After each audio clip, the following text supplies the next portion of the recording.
VCY America presents Crosstalk, a nationwide call-in program discussing issues that have an effect on our families, our communities, our churches, our nation, and our world. Crosstalk, an opportunity for you to voice your concerns for biblical principles. And now live by satellite and around the world on the internet at vcyamerica.org. Here is today's Crosstalk. Well, thank you, Mr. Morris, and good to have you with us on Crosstalk. And then here we are in 2013. Unbelievable. Another year ahead of us. And should the Lord tarry, so many challenges that will be facing us in the days ahead. Today is a very special day because we're going to be talking about issues, of course. And tomorrow will be a very special day. They'll be talking in detail. Jim will be on the air with the subject of the fiscal cliff, with questions and all of the things as we look at this. But today, and we may just touch on it momentarily here, but today it's our privilege to be talking with Phyllis Schlafly, Eagle Forum's founder, and a lady that has been declared one of the most important women in the past 100 years, who received the Lifetime Achievement Award. And we just want to say a very special thank you so much, Phyllis, for all that you do for America. Well, thanks so much, Vic. I'm very happy to join you, and people have been very kind. Well, Phyllis, last night everybody's holding their breath and watching all the chicanery and mischief that was going on in Washington. That's my personal view. But as we look at this fiscal cliff thing, we're starting the new year. We want to take a look back basically at your life and the achievements, and to show others how one person can make a difference. Because we do this, but all of these things we're going to talk about. But before we do that, we've been watching the last couple of days what the House and the Senate would do in addressing the fiscal cliff. And your thoughts on yesterday's vote? Well, I got really tired of hearing about the cliff. And I think the Republicans really failed to bring out the most important thing. They did not cut any spending. And the real problem is the government is spending more than it's taking in. And you know, in your own household budget, you spend more than you take in, you're going down the wrong road. And there really weren't any cuts to speak of. And if you took all the money away from all the people who are called rich, it'd run the government for a couple of weeks, and that's about all. And so I was disappointed that Obama dominated things, and the real facts of what we need to do, which is to cut spending, didn't come out. You know, one of the things in the face of all of this, of course, the nation watching is an extra $3 million is spent for his vacation, then uncovering that some of the issues, even talking about the money that was set aside after the big storm, and finding that somebody had sneaked a bunch of pork in there for everything, unbelievable things, even NASCAR racing. They had sneaked pork in there and alleging that this was all for the relief of the Sandy storm. And yes, they just have gotten really wild in giving away our money, and I think everybody ought to tighten the belt, and I think they ought to cut something out of everything they're doing. And as Reagan once said, find out what isn't working and just cut those things out. You know, we spend an enormous amount of money on public education, and the goal was to raise test scores and close the gap between the higher income and lower income kids, and it's a total failure. It hasn't done any of those things. And the things that don't accomplish anything, they ought to stop spending the money on. Well, you know, as we watch these things happen, and of course America, half of America is sound asleep. They don't know the details. One of the things that we appreciate so much about your contribution to America is that your effort was to keep people aware, to know what's going on. And informed voters can vote intelligently. Uninformed voters can vote dangerously. And these are things, of course, and as we're looking here, Phyllis, because of the difference you've made in our nation, some are calling you the most important woman in the United States in the last 100 years. You've been involved in fighting for pro-life, pro-family, conservative values for many decades. Take us back to your job during World War II that initiated your interest in these things. I worked my way through college as a gunner on the night shift at what was the largest ammunition plant in the world. It was in St. Louis, and I went to Washington University in St. Louis. And I worked half the time 4 to midnight and the other half midnight to 8 in the morning. And then I developed a college schedule that led me into political science and an interest in politics and how our country is run. Now, when you said gunner... Gunner, that's right. I fired rifles and machine guns from fixed mounts. There were nights when I fired as many as 5,000 rounds in an 8-hour shift. And it was we were testing the ammunition that was produced in the factories in this big plant. The random sample testing is they'd produce a whole big lot of 30 and 50 caliber bullets, and then somebody'd go through and pick every 100th cartridge and call that a random sample, and then come over to our building and we would test them.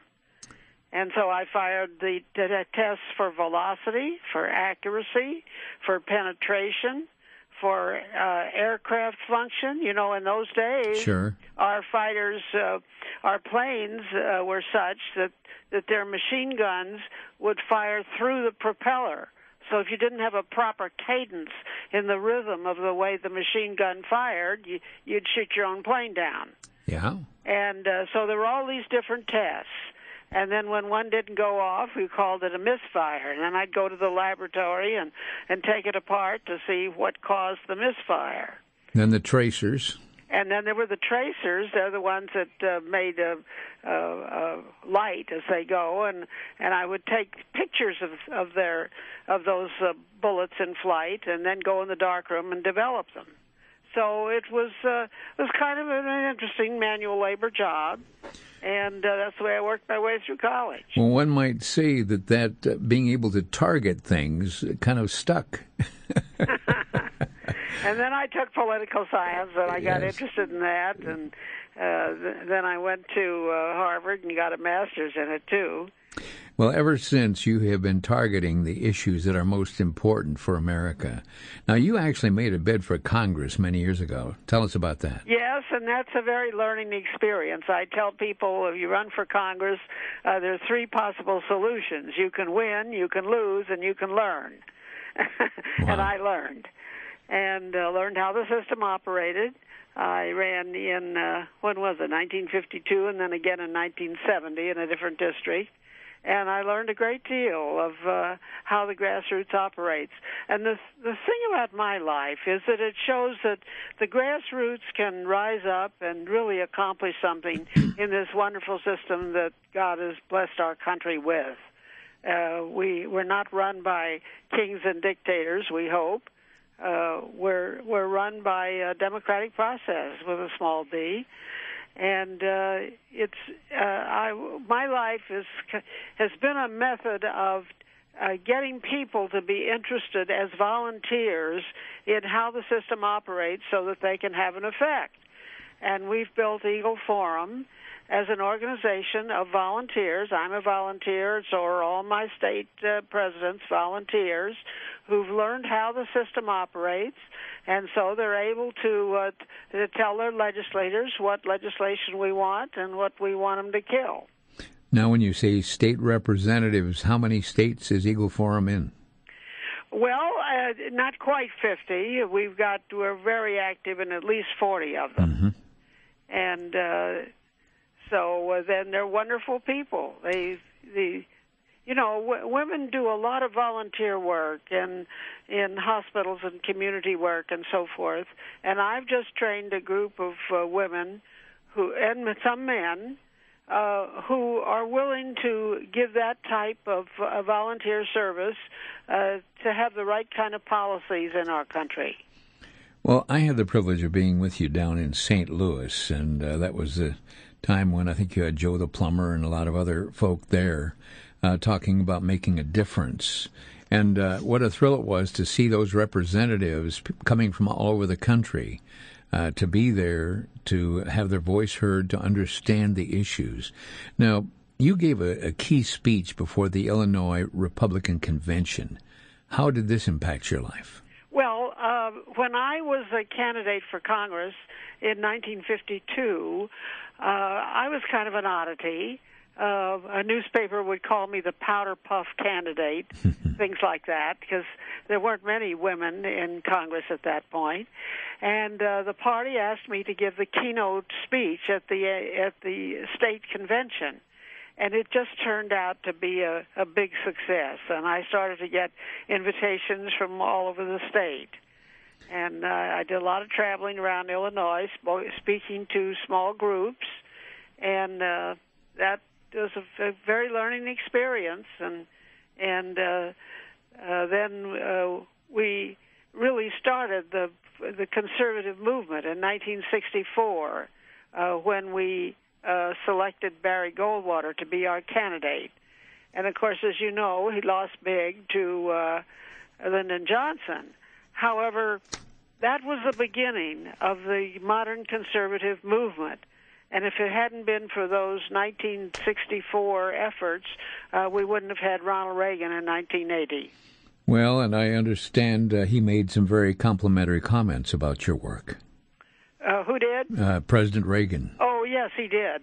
Yeah, he gave us, he usually gave us a video with saying nice things at our annual meetings. We'd have an annual gathering, usually in September, sometimes in St. Louis, which was near my home, and sometimes in Washington. And Reagan was a wonderful man, and he was very supportive of what we were doing.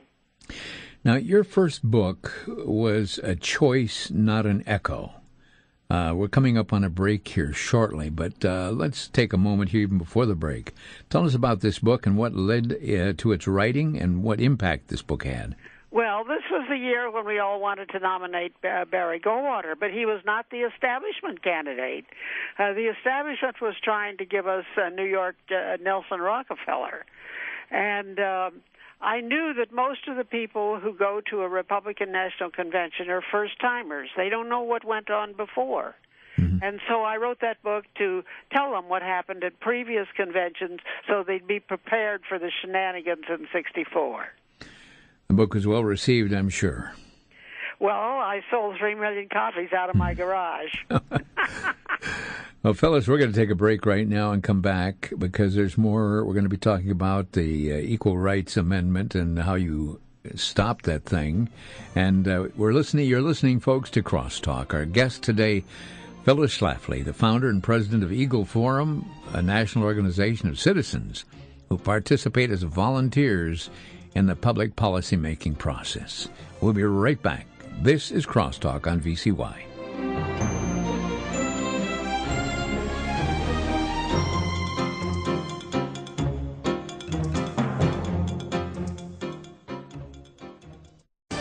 Back to Genesis with Dr. John Morris, Noah's Ark researcher at the Institute for Creation Research. Dr. Morris, how could the ark have been stable during the flood? Chris, I think the ark was supernaturally designed by a great ship designer. Using the basic dimensions given in Scripture, a scale model was tested for stability in an ocean research station in Korea a few years ago. They made models of every possible ship design to see which was the most stable in the rough seas of the flood. Wouldn't you know it, they found that the biblical dimensions for the ark were the most stable boat design possible. Well, this doesn't surprise us because the ark was designed by the one who knows everything. That's the God of creation, the God of the flood, and our God today. His wisdom and sovereign control of all things were exhibited back in Genesis, and we can revel in them today. To discover more facts that support your faith, visit us on the web at www.icr.org. That's www.icr.org.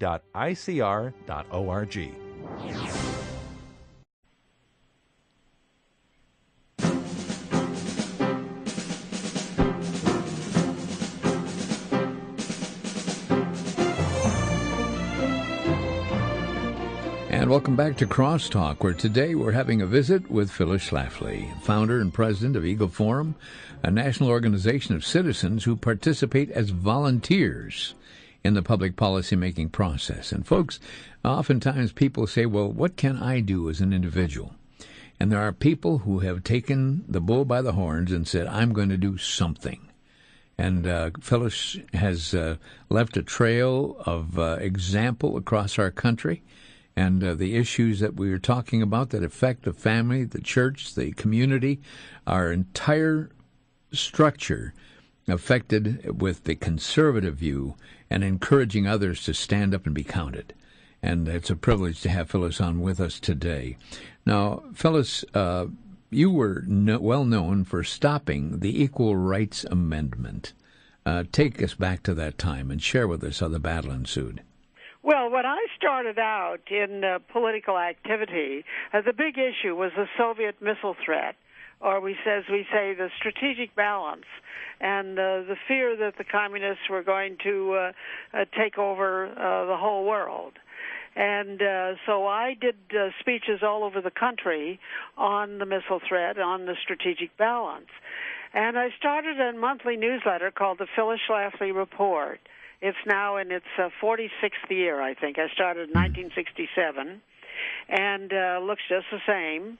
And this was to help to answer my mail and answer the questions of people were asking me. And I would take a subject each month and write about it. And in February of 1972, I wrote one issue called "What's Wrong with Equal Rights for Women?" And it just kind of took off into orbit because the proposed Equal Rights Amendment was just coming out of Congress. It had enormous media support. The feminists were telling us this was going right through as an amendment to the Constitution.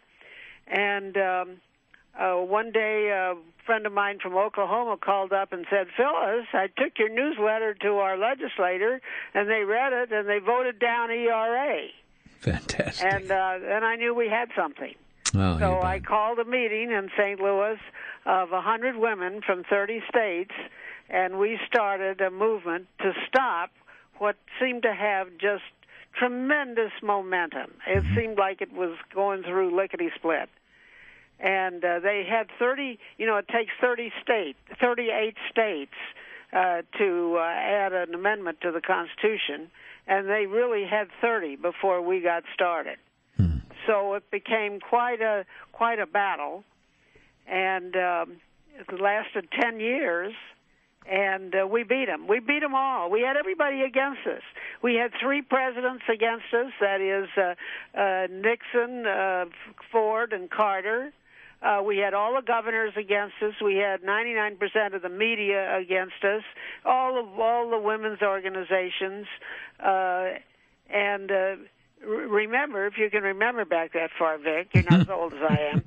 Careful now. That this was an era when we didn't have friendly conservative talk shows. No, there was no Rush Limbaugh talking about feminazis. There was no internet. There was no email. We didn't even have fax machines. But anyway, we put together an organization and went out to beat us, and we beat them all. Oh, fantastic. And of course, if ERA had passed, we would have had same-sex marriage 25 years ago, because the word in the amendment was sex. It was not women. Now, while you were fighting the ERA, you actually pursued a law degree. Why was this important? Well, I was debating these feminists, and when they were lawyers, they were kind of acting like I didn't know anything. So I thought, well, I'll better get myself trained in the law. And meanwhile, my husband was a lawyer, and I thought one of our sons ought to be a lawyer too. And the first one had rejected it, so the second one I made a bet with him. We'll both take the LSAT, and one of us will go to law school. And the bottom line was he wouldn't go. He went to medical school, and I got stuck with going to law school. Oh, neat. Well, now, you took on another battle in the 80s, fighting a call for what they called the CONCON, Constitutional Convention.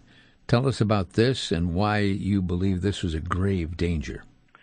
Well, I believe that, the Lord blessed our country with just an extraordinary bunch of men in the 1700s who developed our Constitution that has enabled us to keep our freedom and develop our prosperity. And there are a lot of people who don't like our Constitution. In fact, there was the nastiest article I ever read in the New York Times just last week saying we ought to get rid of this old tired-out Constitution. But it's a wonderful thing, and what it does is to bind men down from mischief by the chains of the Constitution. And it's kept our freedom because the Constitution understands that you have to have restraints on the mischief that people will do, and it's set up with one branch of government almost combating with another branch of government so that we can keep freedom. It's a wonderful Constitution, and there were some people a few years ago, and still are some people who are trying to get rid of it. And one of their ways is to say they want a new convention to write a new Constitution. We don't want that. The one we've got has served us well for a couple of centuries, and we want to keep it. All they need to do is obey it. You know, one of the frightening things, especially with these presidential decrees that are coming forth, executive comments or decrees. Executive orders, yeah. I call them decrees. Oh, yeah. Because they are taking on the image almost of a hierarchy or a I don't know what word I could use, but the issue there where the decrees bypassing Congress. And we need to be reminded that we do have the checks and balances, and the efforts to sidetrack that are still about there, and folks, we need to be aware of it. Now, you were also instrumental in building an anti-communist movement across the country. Do you believe that we are in danger of the communistic mindset in America today? Well, of course, we don't seem to be worried about Russia anymore, which is what the Soviet Union was a big threat. Remember, Khrushchev has said, "We will bury you," and they were developing the missiles that would do that.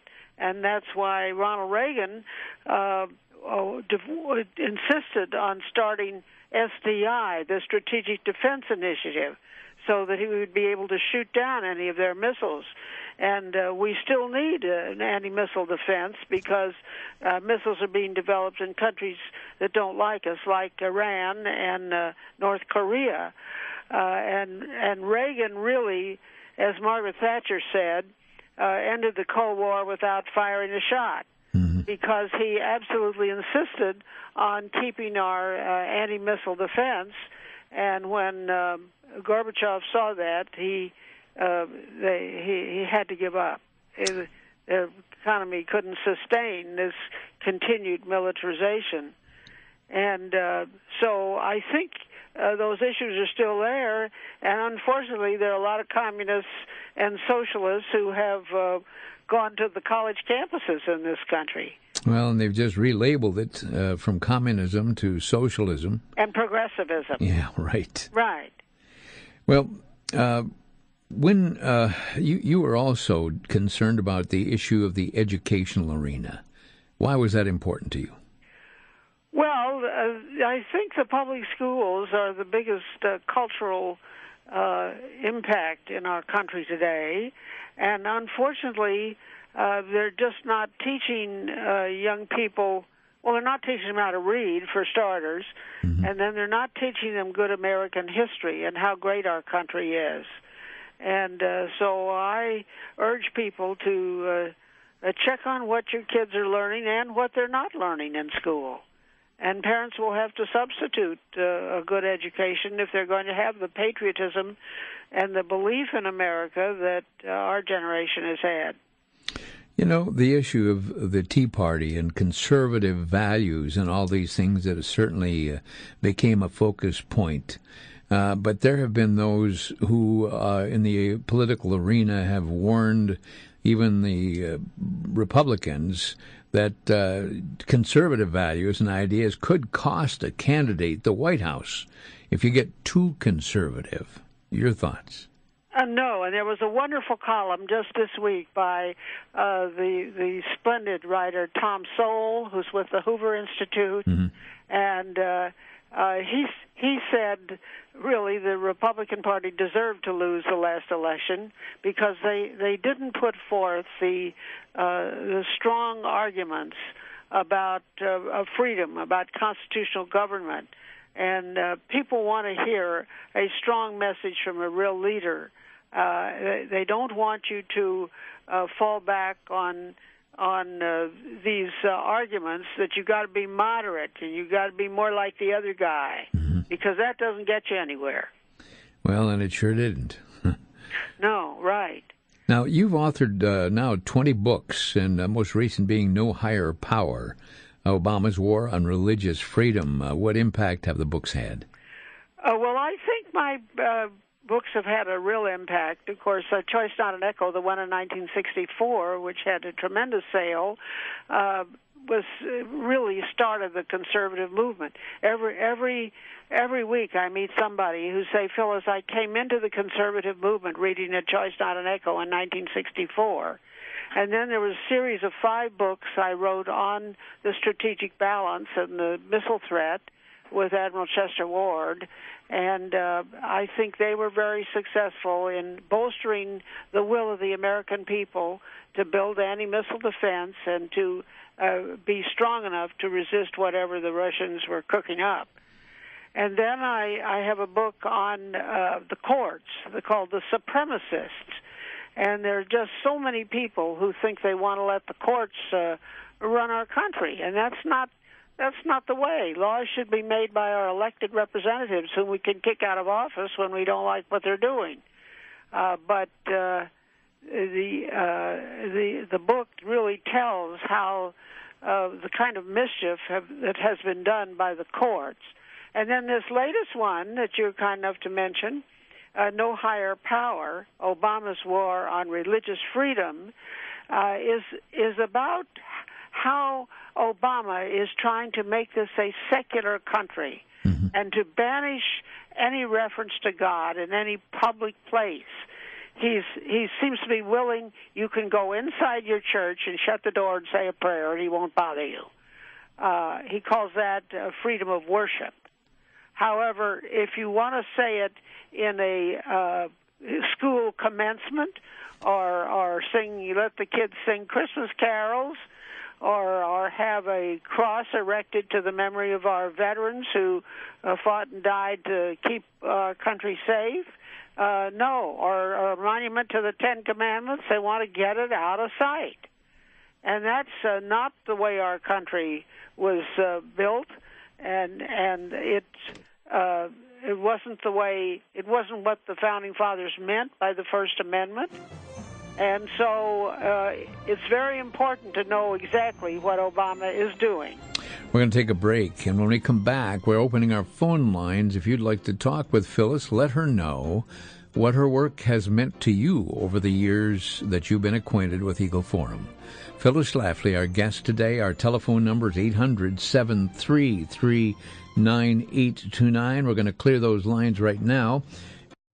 When it comes to the topic of music, often we are quick to provide a defense of the style of music that pleases us, without ever considering what God has said in His Word. Sadly, churches hoping to broaden their appeal are changing their music without regard to the principles laid down in Scripture. To assist individuals, pastors, and music leaders is the book Worship and Music in the Word. In this book, Dr. Dean Kurtz provides a comprehensive study of worship and music from Genesis to Revelation that guides the reader on this important issue. Over 350 pages of study, combined with practical, heartfelt applications from a pastor's heart, are offered, but always with an eye to the final authority, the inspired Word of God. VCY America is making available Worship and Music in the Word.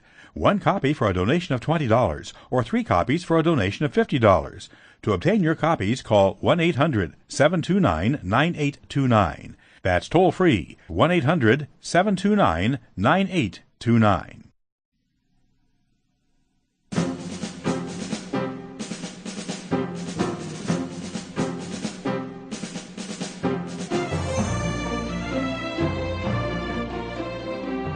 And welcome back to Crosstalk, where today we're visiting with Phyllis Schlafly from Eagle Forum. She's the founder and president, a national organization of citizens who participate as volunteers in the public policy-making process.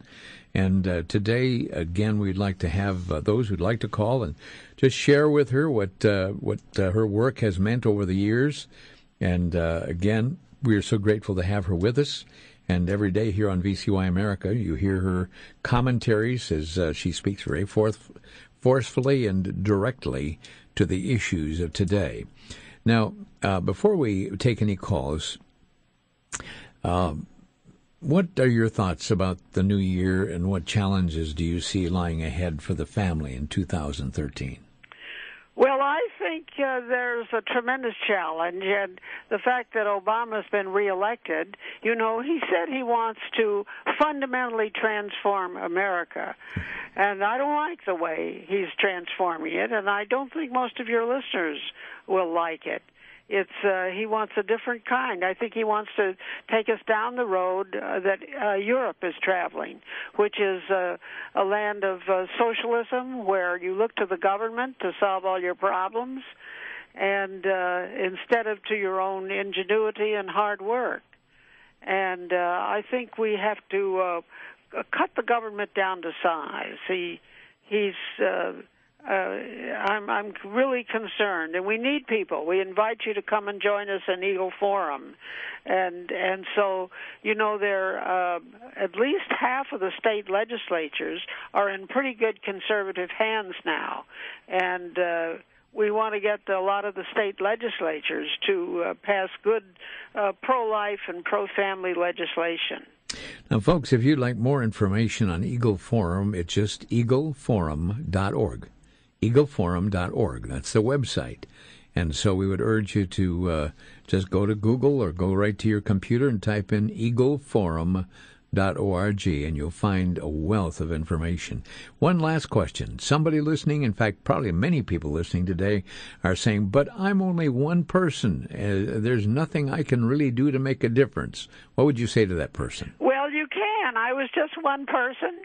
And I kind of raised the flag, and a lot of people agreed with me, and we started to march. And I think Eagle Forum has got a record of decades now of keeping the faith for a real conservative movement. And it's what we need in our country. We need more good people, because a lot of people now, they're working two jobs. They're having a harder time getting along in this depression. But find a little time to work for your country, too, and join Eagle Forum. Take my newsletter. Keep up to date on the problems that we have facing us. Phyllis, our lines are jammed, and we're going to go to Mansfield, Pennsylvania, and talk with Ron. Ron, you're on the air with Phyllis Schlafly.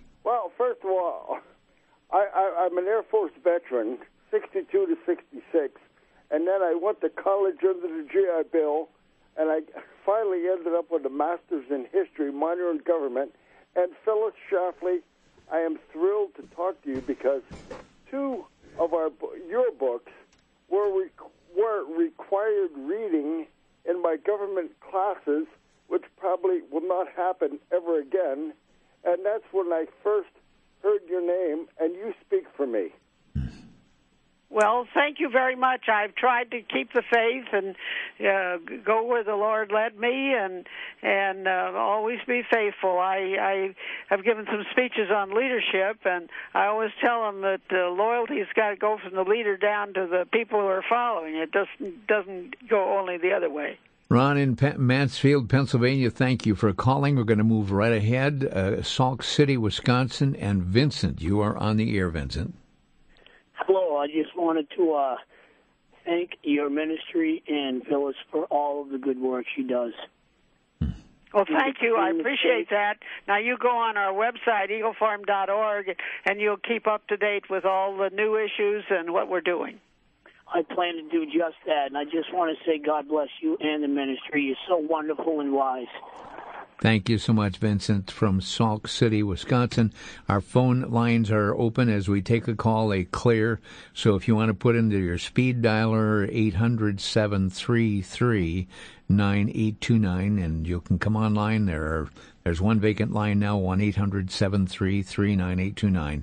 Let's go to Port Charlotte, Florida, and talk with Vincent. And Port Charlotte, you're on the air.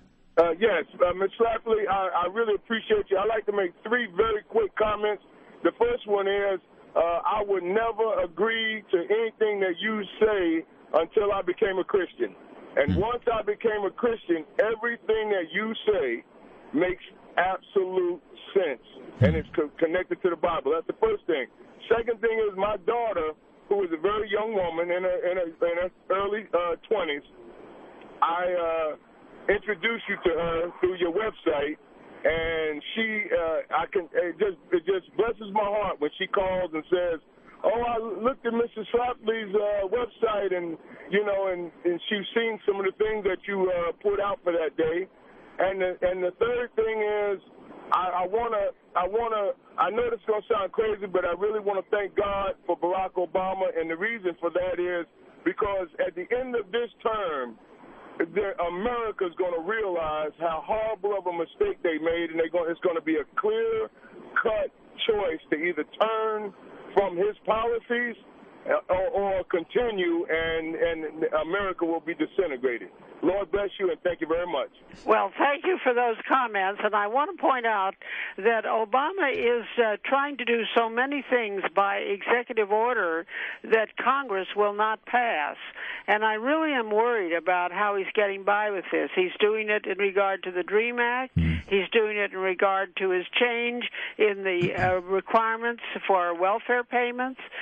He's doing it in regard to all kinds of spending, and we need you to be active in politics so you help to elect the right candidates the next time we have an election.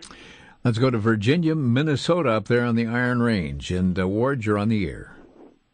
Hello, Phyllis, and glad to hear you on the radio today. Can you talk real close to your phone there, Ward? Mm-hmm. Yeah, okay. Glad to have her on the radio today. We listen to her every day up here. Mm-hmm. Appreciate it.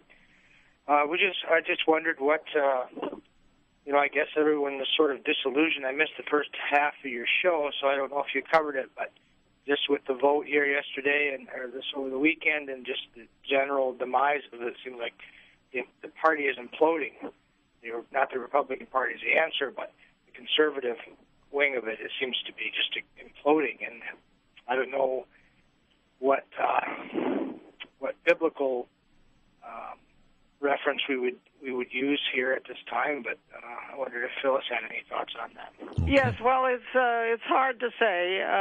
We all got tired of hearing about the cliff, but in any event, I am disappointed that they did not talk about cutting some of these worthless, bad government programs and saving money, because what they're doing, what the government is doing, is laying this enormous debt on our children and grandchildren, and I think that's immoral and unchristian and unbiblical to put this debt on the next generation. And so I think when they go back, what we've got to do is demand spending cuts. And Obama's been unwilling to agree to that, but we hope that the House of Representatives will absolutely demand it, because the Constitution says all revenue bills have to originate in the House. You know, Ward, this comment from yours truly here, whenever there is a testing of the tensile strength of metal, it's put under stress and strain. And you'll find when it has faults in it, it will break. And oftentimes when you have even a group of so-called conservatives and you find what they call rhinos or Republican in name only, or however you want to term it, or Democrats, depending on which party you're talking about. But the true test of who is what comes when the pressure is brought on, when key decisions have to be made. And I think this, as rough as it's going to be, shaking down and finding out who the true conservatives really are and cleaning house and getting rid of those that are phonies, that's what this, I think, is going to make a difference. And that's just my 2 cents, Ward, but I thank you for your call. Let's go right now to Allentown, Wisconsin, and talk to Lori. Lori, you're on the air with Phyllis Schlafly. Hi, Phyllis. I just called to say I just thank God for you. He's given you an excellent mind, a tenacious spirit.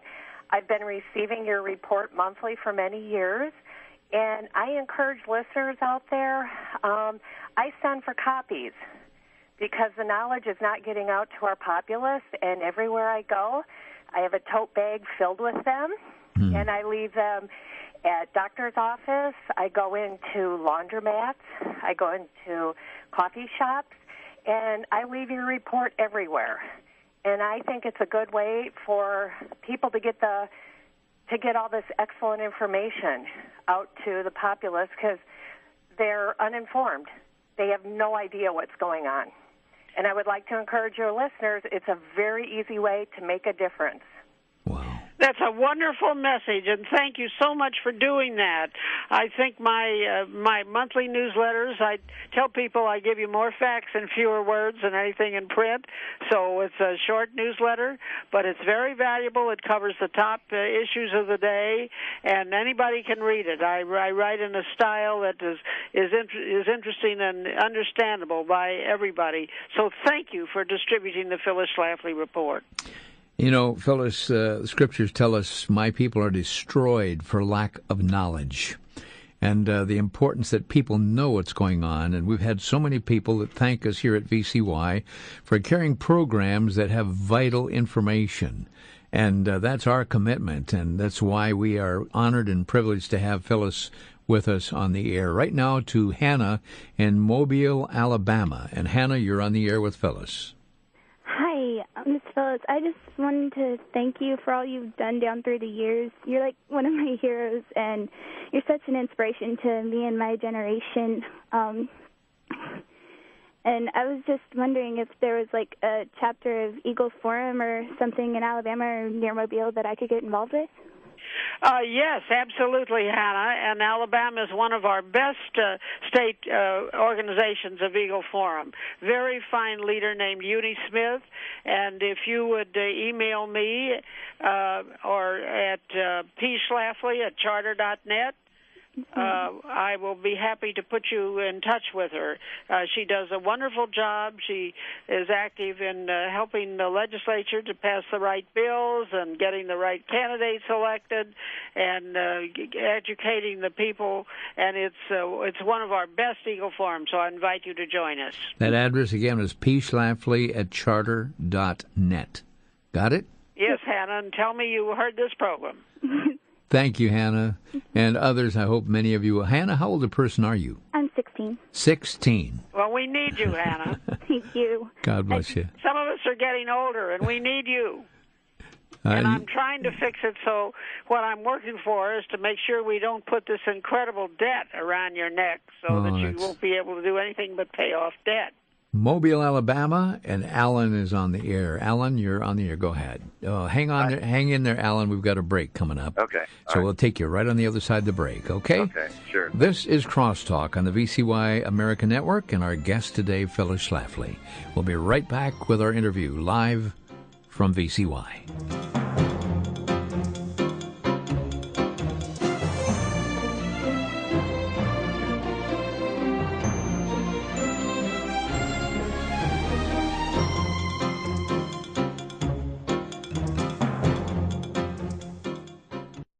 For the Worldview Weekend Minute, I'm Brandon House. Our website is worldviewweekend.com. I believe one reason why God has allowed the re-election of President Barack Obama is because many self-professing Christians, many evangelical leaders, many new religious right leaders, as I call them, have violated God's word in this specific area. They have united in one spiritual enterprise after another with unbelievers, in direct violation of 2 John 9 through 11, Romans 16:17, 2 Corinthians 6:14 through 17.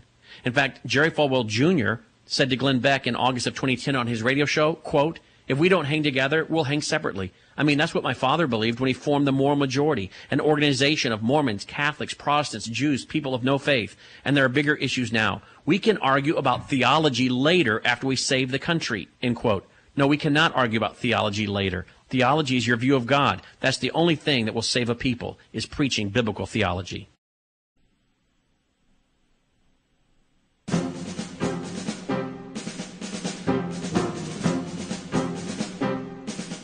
And welcome back to Crosstalk. Vic Eliason here with Phyllis Schlafly online today. Phyllis, the founder and president of Eagle Forum, a nationwide network of citizens who participate as volunteers in the public policymaking process. And these are people who are not afraid to invest time and effort. And you realize that God has only given us time. Really, I mean, gold, we can lose it. We can waste our time by fooling around with frivolous things, or we can invest our time with doing something to make a difference for tomorrow, and, of course, as a Christian station, for eternity, the importance of eternity as well. But in the meantime, until the Lord calls us home, it's time to, well, like Ezekiel 33 says, a watchman on the wall, and the importance of warning people when the enemy approaches. Let's go to Alan, who's been standing by there in Mobile, Alabama. And Alan, thanks for being patient. You're on the air. I am traveling with my family from West Palm Beach to Saraland, Alabama, my home near Mobile. And I'm a college professor at the University of Mobile and have a wonderful group of students and also have 3 teenagers in my house. I was just wondering, Phyllis, maybe some tidbits of wisdom on how to best engage them in this culture. Well, we do in Eagle Forum put on a 2-day seminar for collegians. They're really for college students in Washington. It'll be in July. If you stay with our internet and watch for collegians, you can know about it. It is free, and we just teach the kids a lot of things that you're not going to get in school or college. And I don't know if your ones are too young for that. We are looking for more leaders to run teen groups. We have a number of teen groups in different cities. I don't know if we have one in Mobile, but the Collegians is open to any college student, and we urge you to come. And we have some of the leading conservative speakers in Congress to come and speak to us.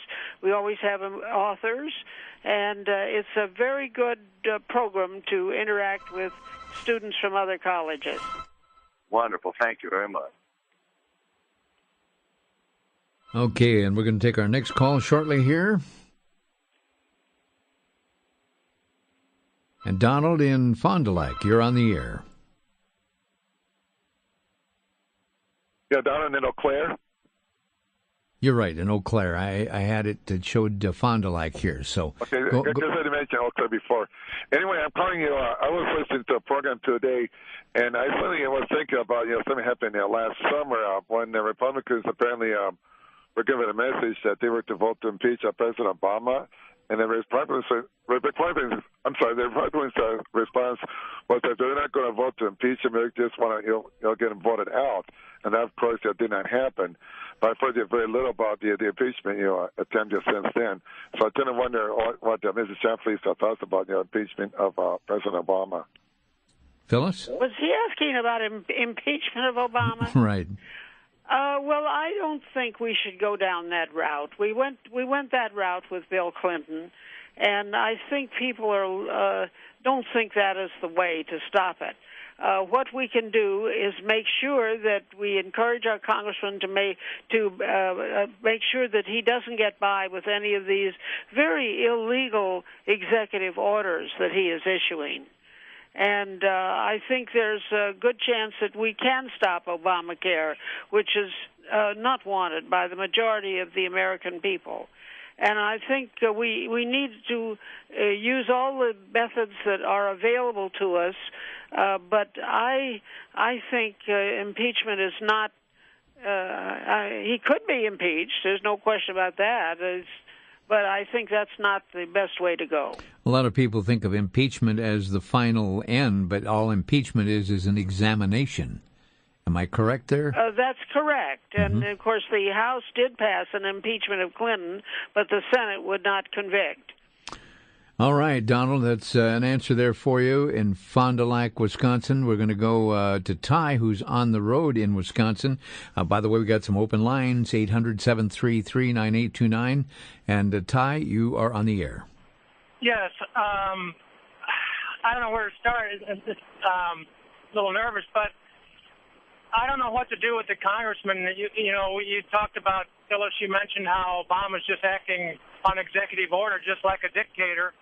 And it seems to me this country has elected him, meaning that they've done like in Romans 1, where God just turns the country over because they voted for abortion, they voted for gay marriage. And Ron Johnson was just on the radio this morning, talk radio, and he said something I couldn't believe. He said that he voted for Obama, what Obama wants, and then he turned around and said, well, it's the people need to get involved and go down to Congress. Well, that's why we elected Ron Johnson, was to go down there and represent us. We have people going down there. It just seems like something happens to them, and they don't do what we ask them to do. And if they're not going to represent us, what are we supposed to do? And the only conclusion I can come to is that the best thing we can do is start spreading the gospel the best we can, because this is a spiritual problem in our country. It's not a political problem. It's not a financial problem. It's a spiritual problem. Well, I agree that it's a spiritual problem, but really it is very much a financial problem. It's also a problem of guys not doing what they promised to do and what we expected them to do, and we need to kick up a fuss about it. We need to make public statements, write letters to the editor, call in on talk shows, and so forth. We need to kick up a fuss if your congressman is not doing what you expect him to do. Well, we've come to the end of a program and about 60 seconds remaining, Phyllis, and I just want to say how much we appreciate you being a watchman on the wall and giving us warning. And because if we don't heed the warning, then the blood is on our hands. But yes, and Vic, you do a wonderful job with this program and reaching so many people, and I hope they will join Eagle Forum, where we try to educate our people how to be effective in politics and give you the information that you need about all these vital subjects. And there's so many we didn't get around to talk to, but you'll get a lot of that information if you subscribe to my Phyllis Schlafly report, and if you go on eagleforum.org, and if you join an Eagle Forum group in your area. eagleforum.org. And that's it for today. I want to thank you for joining us on Crosstalk. Phyllis, thank you so much, and we just are so grateful for your being with us today. Well, thank you, Vic, and God bless. Thank you. Bye-bye now. Thanks for joining us today on Crosstalk.